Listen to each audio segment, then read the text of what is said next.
Hello friends, आप सभी को आज के गणित के पाठ योजना में एक बार फिर से बहुत बहुत स्वागत है। आज के इस पाठ योजना में हम देखेंगे गणित विषय की पाठ योजना और पाठ योजना संख्या 2 है। ठीक है, सबसे ऊपर आप देख सकते हैं पाठ योजना संख्या 2 लिखी गई है।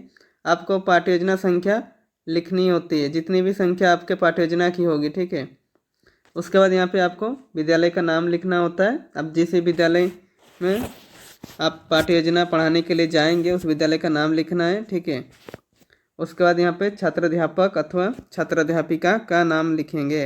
यदि पुरुष होंगे तो छात्राध्यापक का नाम लिखेंगे और महिला होंगे तो छात्राध्यापिका का नाम लिखेंगे। ठीक है, उसके बाद आता है क्रमांक, उसके बाद कक्षा। अब जिस भी कक्षा के लिए पढ़ाएंगे तो ये कक्षा 6 का आज का लेसन प्लान है। उसके बाद है विषय गणित, उसके बाद प्रकरण, प्रकरण है कोण एवं उसके प्रकार। ठीक है, उसके बाद अवधि, अवधि 45 मिनट। उसके बाद दिनांक, दिनांक यहाँ दिनांक इसलिए लिखा जाता है क्योंकि जो भी आपका फाइल चेक करता है फ्यूचर में या फिर एग्जामिनर जब आपका लेसन प्लान चेक करता है तो आप किस दिन कौन सा लेसन प्लान बनाए हैं ये पता चलता है। ठीक है, अब जब सैंपट कार्य करेंगे तो उसमें सिर्फ प्रकरण लिखना है। ठीक है, उसमें कोण एवं उसके प्रकार नहीं लिखना है, प्रकरण दे के ब्लैंक छोड़ना है। जब आप प्रश्नों के द्वारा अपना प्रकरण निकलवा लेंगे बच्चों से तब आप सैंपट कार्य पर कोण एवं उसके प्रकार लिख सकते हैं। ठीक है, उसके बाद आता है सामान्य उद्देश्य। सामान्य उद्देश्य 8 से 10 पॉइंट मैक्सिमम आप लिख सकते हैं। ठीक है, यहाँ पे पहला पॉइंट है छात्रों में गणित के प्रति रुचि उत्पन्न करना। दूसरा पॉइंट है छात्रों में तार्किक एवं चिंतन स्तर का विकास करना। तीसरा पॉइंट है छात्रों को गणित के नियमों से परिचित करना। चौथा पॉइंट है छात्रों द्वारा गणित का उपयोग दैनिक जीवन में कराना। ठीक है, सामान्य उद्देश्य सब्जेक्ट से रिलेटेड होता है। ठीक है, यानी कि विषय संबंधित होता है। उसका बाद आता है विशेष उद्देश्य। ठीक है, विशेष उद्देश्य कक्षा समाप्ति के पश्चात छात्र यानी कि कक्षा यानी कि पढ़ाने के बाद छात्र, इसमें पहला पॉइंट है छात्र रेखाखंड और किरण में अंतर स्पष्ट कर पाएंगे। ठीक है, दूसरा पॉइंट है छात्र माप के आधार पर अलग अलग प्रकार के कणों के बारे में बता पाएंगे। तीसरा पॉइंट है छात्र रैखिक युग्म अभिग्रेत को समझा पाएंगे। ठीक है, विशेष उद्देश्य टॉपिक से रिलेटेड होता है। ठीक है, इसमें आप मिनिमम 3 पॉइंट भी लिख सकते हैं, मैक्सिमम 4 से 5 पॉइंट भी लिख सकते हैं। ठीक है, इसके बाद आता है शिक्षण सामग्री। ठीक है, इसमें आप शिक्षण सहायक सामग्री भी लिख सकते हैं। इनमें वो सभी सामग्री आते हैं जो शिक्षक पूरे कक्षा यानी कि पूरे क्लास 45 मिनट पढ़ाने में प्रयोग करते हैं। ठीक है, यहाँ पे लिखा हुआ है चार्ट पेपर, चौक, डस्टर, श्यामपट्ट, ज्यामिति उपकरण आदि। ठीक है, उसके बाद आता है शिक्षण विधि। शिक्षण विधि यानी कि टीचिंग मेथड, पूरे क्लास यानी कि पूरे लेसन प्लान पढ़ाने में कौन कौन सा विधि प्रयोग करते हैं, यहाँ पे कौन और उसके प्रकार पढ़ाने में कौन कौन सा विधि प्रयोग करेंगे वो सर लिखना है। ठीक है, यहाँ पे लिखा हुआ है व्याख्यान सह प्रदर्शन विधि तथा आगमन और निगमन विधि। ठीक है, उसके बाद आता है पूर्व ज्ञान। ठीक है, पूर्व ज्ञान में लिखेंगे छात्रों को रेखा तथा कोण की सामान्य जानकारी है। ठीक है, उसका बाद आता है प्रस्तावना। प्रस्तावना सबसे मोस्ट इम्पोर्टेंट हेडिंग है। प्रस्तावना प्रश्न किसी भी लेसन प्लान का बहुत इम्पोर्टेंट हेडिंग कहा जाता है। ठीक है, क्योंकि प्रस्तावना प्रश्न बनाने में बच्चों को सबसे ज़्यादा दिक्कतें आती है। इसमें आपको कुछ बातों का ध्यान रखना होगा, जिसको अगर ध्यान रखते हैं तो आपका प्रस्तावना प्रश्न आसानी से बन जाएगा, उसमें भी कोई गलतियां नहीं होगी। ठीक है, इसमें देख लीजिए इसका फॉर्मेट कैसे होता है। इसमें 3 कॉलम होगा, क्रम संख्या, छात्राध्यापक क्रियाकलाप या छात्राध्यापिका क्रियाकलाप और यहाँ पे छात्र छात्रा क्रियाकलाप लिखेंगे। ठीक है, यहाँ पे पहला क्रम संख्या में पहला है 2 बिंदुओं को मिलाने पर बनने वाली आकृति को क्या कहते हैं। तो क्या कहते हैं, तो छात्र छात्रा क्या उत्तर देंगे अपने पूर्व ज्ञान के अनुसार, रेखाखंड। ठीक है, क्वेश्चन नंबर सेकंड में है रेखा का वह भाग जिसका एक अंत बिंदु हो उसे क्या कहेंगे। तो रेखा का वह भाग जिसका एक अंत बिंदु हो उसे क्या कहेंगे, तो छात्र छात्रा क्या उत्तर देंगे, किरण। ठीक है, उसका तीसरा प्रश्न पूछेंगे 2 रेखाएं एक समान बिंदु पर प्रतिच्छेद करती है तो क्या बनाती है। तो क्या बनाती है, कोण बनाती है। ठीक है, तो छात्र छात्रा क्या उत्तर देंगे? कोण। ठीक है, इसमें मिनिमम आप 3 प्रश्न पूछकर प्रकरण निकाल सकते हैं या मैक्सिमम 5 से 6 प्रश्न पूछकर प्रकरण निकाल सकते हैं। ठीक है, उसके बाद यहाँ पे प्रकरण निकल गया हम लोगों का कोण। ठीक है, उसके बाद छात्र अध्यापक पाठ की घोषणा करेंगे। पाठ की घोषणा करते हुए कहेंगे, आज हम लोग कोण एवं कोणों के प्रकारों के बारे में चर्चा करेंगे। ठीक है, उसके बाद आता है प्रस्तुतिकरण। हेडिंग देंगे। ठीक है, उसमें 4 कॉलम बनेंगे।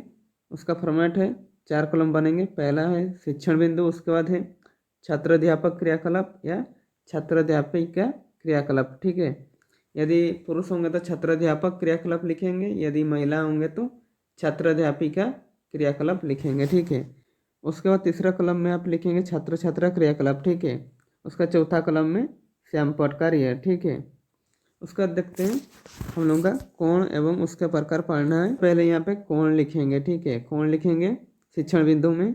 उसके बाद यहाँ पे छात्र अध्यापक क्रियाकलाप तथा छात्र अध्यापिका क्रियाकलाप में लिखेंगे कोण। उसका बाद उसका डेफिनेशन लिखेंगे। ठीक है, कोण का डेफिनेशन है, 2 रेखाएं जब एक बिंदु पर प्रतिच्छेद करती है तो एक कोण बनता है। ठीक है, देखिए ये 2 रेखाएं, पहला ये रेखा और ये रेखा। ठीक है, एक बिंदु पर प्रतिच्छेद करती है। ठीक है, ये बिंदु ओ बिंदु में, तो एक कोण बनता है। तो कोण क्या है? ए, ओ और बी। ठीक है, छात्र अध्यापक क्रियाकलाप में जो लिखे उसी को श्यामपट्ट कार्य में भी लिखेंगे। ठीक है, उसके बाद आता है कोणों के प्रकार। ठीक है, कोणों के प्रकार में छात्र अध्यापक क्रियाकलाप में लिखेंगे, माप के आधार पर कोणों के प्रकार निम्नलिखित हैं। ठीक है, छात्र अध्यापक क्रियाकलाप में जो लिखेंगे उसी को श्यामपट्ट कार्य में भी लिखेंगे। ठीक है, तो चलिए देखते हैं कौन कौन से कोणों के प्रकार हैं। पहला है न्यून कोण। ठीक है, न्यून कोण क्या है? जिस कोण का माप 0 डिग्री से बड़ा और 90 डिग्री से छोटा होता है उसे न्यून कोण कहते हैं। ठीक है, उसका छात्र छात्रा क्रियाकलाप में लिखेंगे, छात्र छात्रा ध्यानपूर्वक सुनेंगे और समझेंगे, तत्पश्चात अपनी लेखन पुस्तिका में लिखेंगे। ठीक है, उसके बाद यहाँ पे जो छात्र अध्यापक क्रियाकलाप में जो लिखे उसी को यहाँ पे भी श्यामपट्ट कार्य में भी लिखेंगे। ठीक है, उसके बाद आता है समकोण। ठीक है, समकोण क्या है? जिस कोण का माप 90 डिग्री के बराबर होता है उसे समकोण कहते हैं। ठीक है, ये 90 डिग्री। ठीक है, उसके बाद आता है अधिक कोण। ठीक है, अधिक कोण का डेफिनेशन क्या है? जिस कोण का माप 90 डिग्री से बड़ा और 180 डिग्री से छोटा होता है। ठीक है, उसके बाद आता है रिजु कोण। ठीक है, रिजु कोण क्या है? इसका डेफिनेशन क्या है? जिस कोण का माप 180 डिग्री के बराबर होता है उसे रिजु कोण कहते हैं। ठीक है, श्यामपट्ट कार्य में आप जो भी छात्र अध्यापक क्रियाकलाप में लिखेंगे उसी को श्यामपट्ट कार्य में भी लिखेंगे। ठीक है, देख सकते हैं आप, पूरे वीडियो को पॉज करके लिख लीजिएगा। उसके बाद आता है प्रतिवर्ती कोण। ठीक है, प्रतिवर्ती कोण किसे कहते हैं? जिस कोण का माप 180 डिग्री से अधिक तथा 360 डिग्री से छोटा होता है उसे प्रतिवर्ती कोण कहते हैं। ठीक है, उसके बाद आता है आसन कोण। ठीक है, आसन कोण किसे कहते हैं? 2 कोण आसन कोण कहलाते हैं यदि उनमें एक भुजा उभयनिष्ठ हो और एक शीर्ष उभयनिष्ठ। एक भुजा उभयनिष्ठ हो, तो एक भुजा उभयनिष्ठ कौन सा है? ओ ए भुजा उभयनिष्ठ है। ठीक है, और शीर्ष उभयनिष्ठ कौन है? ओ बिंदु एक शीर्ष उभयनिष्ठ है। ठीक है, यहाँ पे आप छात्र को पूछ सकते हैं, क्वेश्चन प्रश्न करेंगे, यहाँ उभयनिष्ठ शीर्ष कौन सी है? तो छात्र क्या उत्तर देंगे? ओ शीर्ष। ठीक है, उसका तो प्रश्न पूछेंगे आप, यहाँ उभयनिष्ठ भुजा कौन सी है? तो छात्र छात्रा उत्तर क्या देंगे? ओ ए भुजा। ठीक है, उसके बाद आता है शीर्षाभिमुख कोण। ठीक है, इसका डेफिनेशन क्या है? जब 2 रेखाएं एक दूसरे को प्रतिच्छेद करती है तो आमने सामने का कोण शीर्षाभिमुख कोण कहलाता है। ठीक है, जब 2 रेखा एक दूसरे को प्रतिच्छेद करती है, ठीक है, एक दूसरे को 2 रेखा प्रतिच्छेद कर रही है तो आमने सामने का कोण, इस ये वाला का कोण ये सामने वाला कोण हुआ और ये कोण का सामने वाला कोण ये हुआ। ठीक है, तो ये कोण बराबर ये कोण होगा और ये कोण बराबर ये कोण होगा। ठीक है, श्यामपट्ट कार्य में जो छात्र अध्यापक क्रियाकलाप में जो लिखे उसी को ही लिखना है। ठीक है, श्यामपट्ट कार्य में आप देख सकते हैं, वीडियो पॉज करके भी आप लिख सकते हैं। देख लीजिएगा पूरा वीडियो।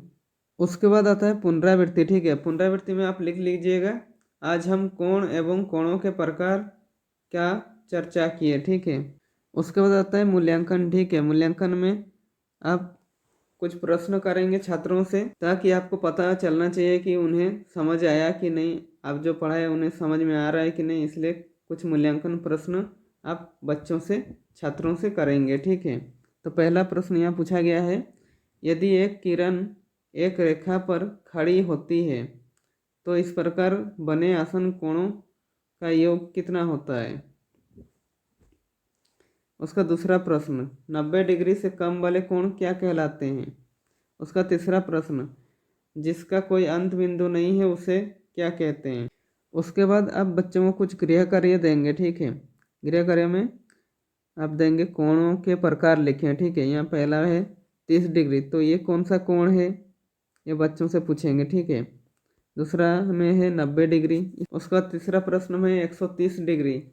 चौथा प्रश्न है 275 डिग्री। ठीक है, इस तरह आप प्रश्न पूछेंगे बच्चों से। ठीक है, गृह कार्य इसलिए भी दिया जाता है क्योंकि बच्चों सिर्फ शिक्षक पर ही निर्भर ना रहें, खुद भी थोड़ा सा पढ़ने में ध्यान दें, इसलिए गृह कार्य भी बच्चों को देना चाहिए। तो यहाँ समाप्त होता है कोण एवं कोणों के प्रकार का कंप्लीट लेसन प्लान।